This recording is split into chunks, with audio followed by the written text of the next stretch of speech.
Are your product descriptions convincing visitors to buy? A great description does more than list features, it sells the benefit. I'll show you how to optimize them.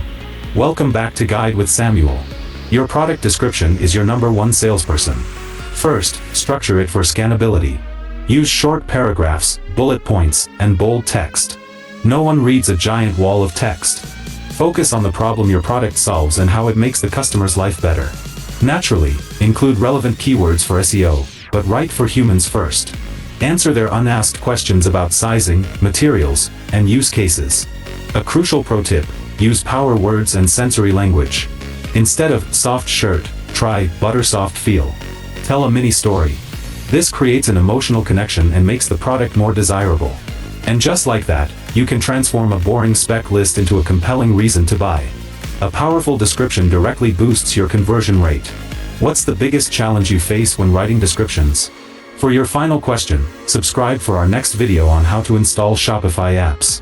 Thanks for watching.